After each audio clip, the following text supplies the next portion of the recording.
Petitions తీర్మాన్ Mallanna garu.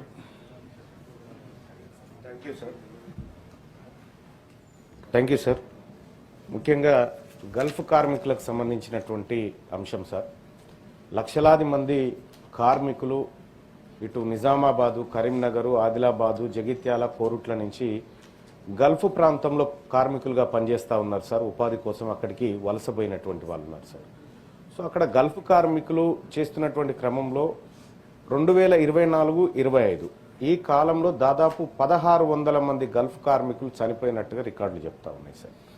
అంతకంటే ముందు కూడా చాలామంది వలస కార్మికులు చనిపోయినారు సార్. సో వాళ్ళ డెడ్ బాడీలు ఇక్కడికి రావడానికి కూడా ఎలాంటి సోర్స్ లేక నేను మొన్న వెళ్తే సార్ 13 రోజులైంది సార్. అక్కడ డెడ్ బాడీ ఉంది. ఇంకా ఈ డెడ్ బాడీ ఇక్కడికి ఇండియాకి వచ్చే పరిస్థితి లేదు సార్. వాళ్ళ భార్యా పిల్లలు కనీసం చివరి చూపు చూసుకునేటువంటి పరిస్థితి కూడా లేకుండా ఉంది సార్.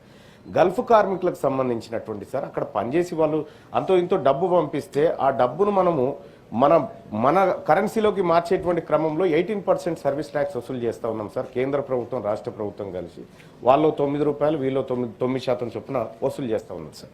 సార్ ఇక్కడ వాళ్ళు పంపేటువంటి డబ్బుకు ప్రభుత్వం దగ్గర లెక్కలు ఉన్నాయి సార్. కానీ గల్ఫ్ కార్మికులు ఎంతమంది పనిచేస్తూ ఉన్నారు గల్ఫ్లో, వాళ్ళ లెక్కలేంటి, ఎంతమంది పోతా ఉన్నారు, అసలు పోయినవాడు అక్కడ సేఫ్గా ఉన్నాడా లేడా అనేటువంటి లెక్కలు రాష్ట్ర ప్రభుత్వం దగ్గర లేవు సార్. ఇటీవల కాలంలో రాష్ట్ర ప్రభుత్వం సార్ 8.5 కోట్ల రూపాయలు చనిపోయినటువంటి గల్ఫ్ కార్మికుల కుటుంబాలకు 5 లక్షల చొప్పున సాయం చేస్తున్నట్టుగా ప్రభుత్వం చెప్పింది సార్. కొన్ని చోట్ల జగిత్యాలలో దాదాపుగా 51 మందికి చేసారు సార్. అది వాస్తవం కూడా.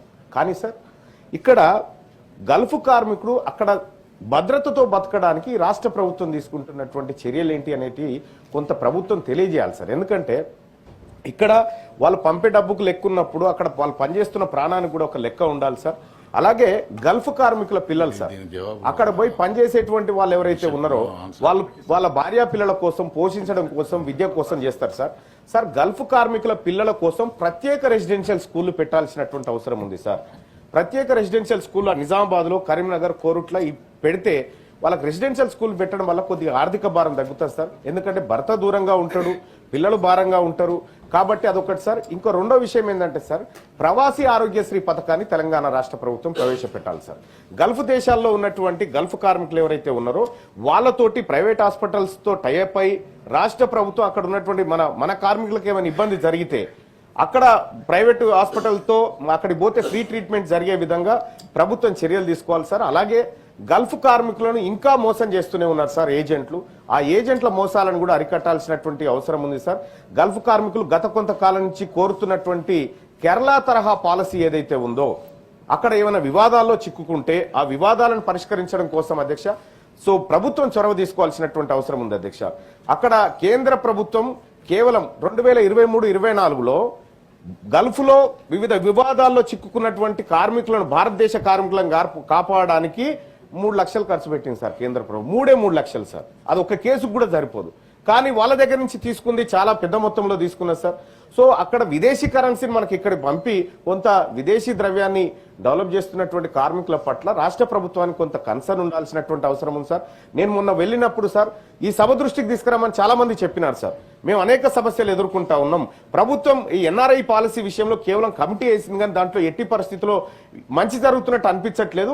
వాస్తవమైనటువంటి సమస్యలు తెలిసినటువంటి వాళ్ళతోటి ఆ కమిటీని నియమించి తద్వారా గల్ఫ్ సమస్యలు, గల్ఫ్ కార్మికుల దాదాపుగా ఒక 10 లక్షల మంది దాకా ఉంటారు అనుకుంటా సార్. నేను అక్కడ ఈ గల్ఫ్ కార్మికులు దాదాపుగా వాళ్ళ కుటుంబాలన్నీ ఇక్కడే ఉన్నాయి సార్. మనం కేవలం ఎలక్షన్స్ వచ్చినప్పుడు గల్ఫ్ కార్మికుల సమస్యల గురించి మాట్లాడుకుంటున్నాం, మేనిఫెస్టోలో పెడుతున్నాం. గతంలో 2014లో బీఆర్ఎస్ పార్టీ మేనిఫెస్టోలో కూడా ఈ గల్ఫ్ కార్మికులకు ఎన్ఆర్ఐ ఏది కేరళ తరహాలో పాలసీ అని చెప్పారు. అది అటే పోయింది సార్. ఇప్పుడు ఈ రాష్ట్ర ప్రభుత్వం వచ్చి ఏదో చనిపోయిన తర్వాత కాదు సార్, బ్రతకడానికి భరోసా ఇచ్చేటువంటి ఒక పథకాన్ని రూపొందించమని చెప్పి తమరి ద్వారా రిక్వెస్ట్ చేస్తా ఉన్నారు సార్. అలాగే గల్ఫ్ కార్మికుల పిల్లలు సార్ వాళ్ళకు రెసిడెన్షియల్ ఏర్పాటుతో పాటు వాళ్ళ కుటుంబాలకు పథకాలలో ప్రత్యేక కోటాను అమలు చేయమని చెప్పి తమరి ద్వారా రిక్వెస్ట్ చేస్తా ఉన్నారు. పిటిషన్ పంపిస్తున్నాం.